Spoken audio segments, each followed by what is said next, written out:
काय म्हटले ते राष्ट्रवादी असेल तेव्हा कधी कोणाचं नाही, पण आम्ही कुठे म्हणतो की त्यांच्या विलिनीकरणासंदर्भात आम्ही एक सत्यस्थिती मांडली आणि राष्ट्रवादीचं कोणते विलिनीकरण झालं नाही, महाविकास आघाडीचं झालं नाही.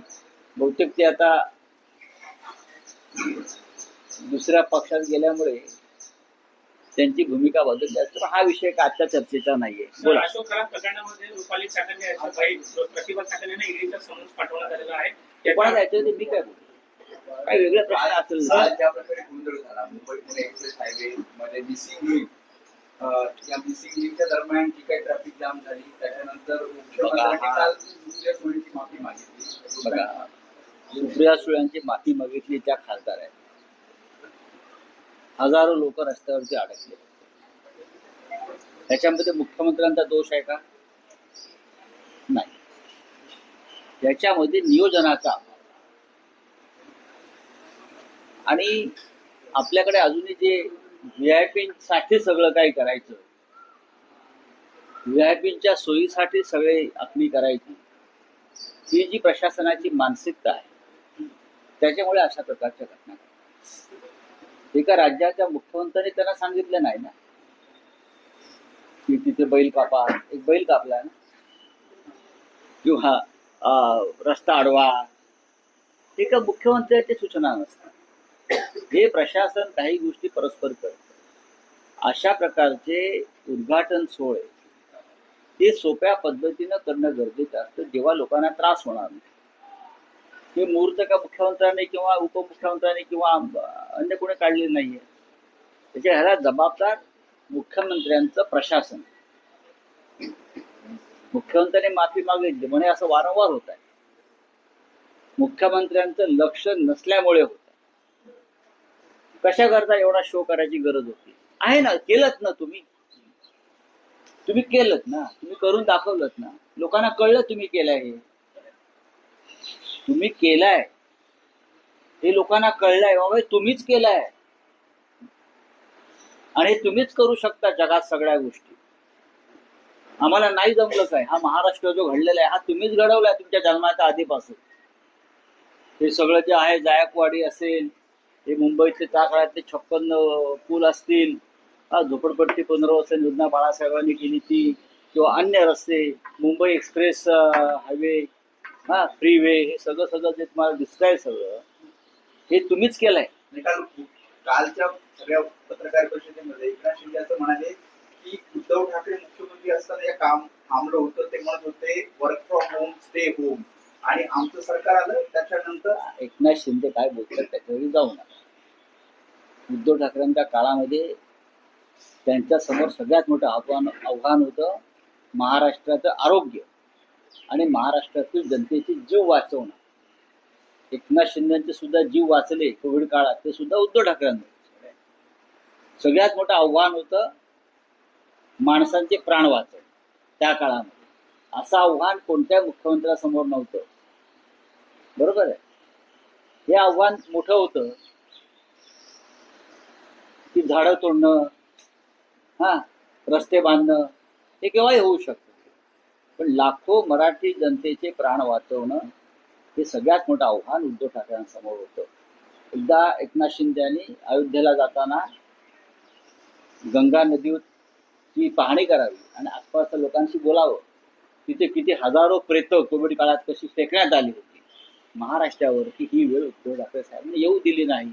याबद्दल उपमुख्यमंत्र्यांनी कृतज्ञता व्यक्त केली पाहिजे. खरं म्हणजे राजकीय मतभेद असले तरी मिसिंग लिंक, हा लिंक, तो लिंक, सगळं ठीक आहे. तर हे किती मोठं काम त्यांनी केलं आणि ते काम घरोडत बसून करायचं.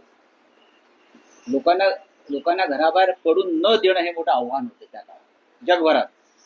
आणि महाराष्ट्रानं ते आव्हान पेललं. जर मुख्यमंत्रीच बाहेर पडले असते तर जनता बाहेर पडली असते आणि माणसांचे बळी गेले असते. यांना कळतं का? नाही कळत त्यांना. हे म्हणून ते असं बोलतात.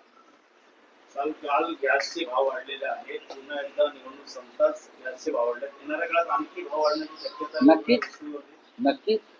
प्रवास महागणार आहे. प्रवास महागतोय. हवाई प्रवास महागणार, बोटीचा प्रवास महागणार, रस्त्यावरचा प्रवास महागणार, जिथे जिथे पेट्रोल डिझेल आणि इंधनाची गरज आहे ते सर्व महागणार. मोदी जे म्हणतात सब कुछ ठीक आहे, ते सब कुछ ठीक नाही. ते फक्त सब कुछ ठीक पश्चिम बंगालच्या निवडणुकांचं मतदान होईपर्यंत सब कुछ ठीक असतं. आता यापुढे नाही. जे काही अंदाज मांडले जातात पश्चिम बंगालचे या सगळ्या संदर्भात काय वाटतं तुम्हाला? कारण ममता बॅनर्जी ह्या 180 ते 185 विधानसभा जिंकून बहुमतानं पुन्हा सत्तेत येतील. अमित शहाना आत्मविश्वास आहे. अमित शहाना आत्मविश्वास कोणताही असू शकतो. आत्मविश्वासाला काय कुठलं कुलूप लावलेलं नाही ना. फसफसणारा आत्मविश्वास आहे. माणसानं खोटेपणाचा कळस गाठला की माणसाचा आत्मविश्वास वाढतो. त्यांच्या आत्मविश्वासाला झालं काय? पण ज्याने ममता किंवा त्यांच्या कार्यकर्त्यांनी ज्या प्रकारचं कार्य केलेलं आहे, काम केलेलं आहे, मला असं वाटतं, मी जी माहिती घेतो की ममता बॅनर्जी यांचा विजय व्हायला हरकत नाही. MSRDCचं एक वेगळं कोइन्सिडन्स पाहायला मिळतंय. तुम्ही त्याच्याबद्दल काल एक्सपोज देखील केली आहे की खासगी जमिनी घ्यायच्या, त्याला ग्रीन करायच्या आणि पुन्हा एकदा त्यांना द्यायच्या. काही कोइन्सिडन्स नाही. त्याबद्दल तुम्ही पुन्हा बोला. एक रिक्लेमेशन केलं वांद्रा खाली सिलिंग जवळ 56 एकर जमिनीवर जी हरितकरणासाठी जमीन ठेवली होती. तो ग्रीन झोन होता, तो गौतम अडाणींना देऊन टाकला. बरोबर आहे. आणि आता ग्रीन झोन साठी इतर जमिनींचं ऍक्विजिशन करताय. हा काय प्रकार आहे? असं मी विचारला, काय प्रकार आहे? कोणाचे पैसे तुम्ही उडवताय? जी जमीन होती आमची ती तुम्ही गौतम अडाणीला दिली आणि मग आता तुम्हाला नियमानुसार जो ग्रीन झोन तिथे करायचा आहे त्यासाठी तुम्ही इतर जमीन अक्वायर करताय. हा नालायकपणा आहे. सर, एकंदर बोलिये. काल पाहिलं गेलं की काल जे महाराष्ट्र दिन होता, ज्या हुतात्मा चौकावर सगळे जाऊन तिकडे अभिवादन करतात, तिकडे सजवलं देखील जास्त गेलं होतं. याबद्दलचा प्रश्न मनसे अध्यक्ष राज ठाकरेंनी उपस्थित केला. कशा गोष्टीकडे बघतो? काल मी काय वेगळं सांगत होतो? आपण जाऊन अवस्था बघा कसे तडे गेले. हुतात्मा स्मारकाला तडे गेलेले आपण जाऊन पहा, हे मी काल सांगितलेलं आहे. महाराष्ट्र दिनाविषयी आस्था असायला पाहिजे ना. तुम्ही त्या मिसिंग लिंकला गेलात, हो, त्या सी लिंक मिसिंग लिंक हे सगळं ठीक आहे, पण ज्या 106 हुतात्म्यांनी हा महाराष्ट्र निर्माण केला त्यांचं स्मरण करण्याचा कालचा दिवस होता. त्यांच्या स्मारकाला शासनातर्फे महापालिकेतर्फे सजावट करणं गरजेचं होतं. संपूर्ण परिसर तो केला का? आणि जे त्यांच्या पक्षामध्ये स्वतःला स्वयंघोषित शिवसेना म्हणून जे बसलेले आहेत, बाळासाहेब ठाकरेंचे विचार वगैरे घेऊन असं म्हणतात मंपक लोक, त्यांना तरी असं वाटलं का की आपण केलं पाहिजे? आम्ही शिवसेना आहोत म्हणताय ना अमित शहाच्या कृपेने, मग त्यांनी का नाही केलं ते? आम्ही रात्री 12 वाजता गेलो, आम्ही फुलांची सजावट केली, आमच्या शिवसैनिकांनी केली. सर, सजावट LPG गैस महंगा हो चुका है, हाँ। इलेक्शन खत्म हो गया, LPG गैस महंगा हो चुका है, जो लोग क्या करें? अब सब कुछ महंगा हो जाएगा. जब तक वोटिंग नहीं होता है तब तक सब कुछ ठीक रहता है मोदी के काल में.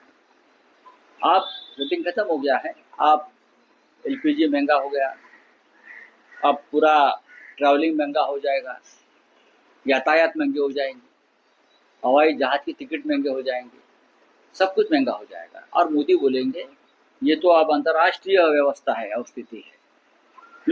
कल तो नहीं कुछ नहीं, सब कुछ ठीक है हमारे यहाँ, पूरा भंडार पड़ा है ईंधन का. कहाँ है? कौन पूछता है आपको? सर, सर, पश्चिम बंगाल में 15 पोलिंग स्टेशंस पर जो है रीपोलिंग होने वाली है ईवीएम की गड़बड़ी को लेकर क्या? ईवीएम की गड़बड़ी देश में हर जगह हो रही. महाराष्ट्र में हो गई, आसाम में हो गई, लेकिन पश्चिम बंगाल में तृणमूल कांग्रेस के कार्यकर्ता जागरूक है, इसलिए रीपोलिंग हो रहा है. जिस तरह से ममता बनर्जी और उनकी पार्टी चुनाव आयोग के भ्रष्ट कारोबार के साथ संघर्ष कर रही, तो उनको रीपोलिंग करनी पड़ी. चलो, तो मिसिंग लिंक सर, का जैसे मिसिंग लिंक मिसिंग लिंक को लेकर जिस तरीके से आम नागरिकों को हुआ था, सांसद सुप्रिया ताई भी जो है उस ट्रैफिक में फंस गई. देखिए, एक सांसद फंस गई थी, ये ठीक है, लेकिन हजारों लाखों लोग वहां फंस गए थे. 5-5, 6-6 घंटा, 7-7 घंटा. ये जो शो ऑफ कर रहे हैं हमारे सरकार के लोग, हाँ, उसकी वजह से हो गया. मैं सीएम को दोष नहीं दूंगा, लेकिन उनका प्रशासन जो चमचेगिरी में बिजी है पूरी तरह से, ये चमचेगिरी है. कि आप करो ना, सादगी से करो ऐसे प्रोग्राम। लोगों को मालूम है आपने किया है, हमने कहा किया, हमने किया है, आपने किया है भाई सब कुछ। देश के स्वतंत्रता संग्राम में आप नहीं थे, फिर भी आपकी वजह से देश को स्वतंत्रता मिल गई है। महाराष्ट्र की किसी लड़ाई में आप नहीं थे, फिर भी हम कहेंगे बाबा आप थे, हैं, आपके लोग मारे गए, हमारे लोग नहीं मारे गए 106, आपके लोग थे जनसंघ वाले। अरे ये नौटंकी बंद करो। आप कहीं नहीं थे देश के और महाराष्ट्र के संग्राम में, फिर भी आप श्रेय लीजिए, लेकिन लोगों को इतनी यातनाएं मत दीजिए, इतना मैं कहूँगा। सर, इलाहाबाद हाईकोर्ट ने रोड पर नमाज पढ़ने की पीएलए को ग्रीन खारिज जोन पे कर आपने दिया कहा है। था कि क्या अदानी को कहना दिया जाए, चाहिए? क्या ठीक मामला है, है? ग्रीन जोन पे आपने कहा था कि अदानी को दिया जाए, क्या मामला है? देखिए, जो सीलिंग है वहाँ की 56 एकड़ जमीन जो है, जो ग्रीन जोन के लिए रिजर्व की थी, वो गौतम अडानी को दे दी। और अब ग्रीन जोन तो करना चाहिए नियमों के अनुसार, तो लोगों की जमीन एक्वायर करने का काम चल रहा है। जो हमारी जमीन थी वो गौतम अडानी जी को दे दी। ये कौन सा व्यवहार है? और अब 56 एकड़ जमीन लोगों के आसपास के लोगों से पकड़कर अब वह ग्रीन जोन बनाए। जो हमारी जमीन थी सरकार की, वो अडानी को दी। क्या चल रहा है? Sir, central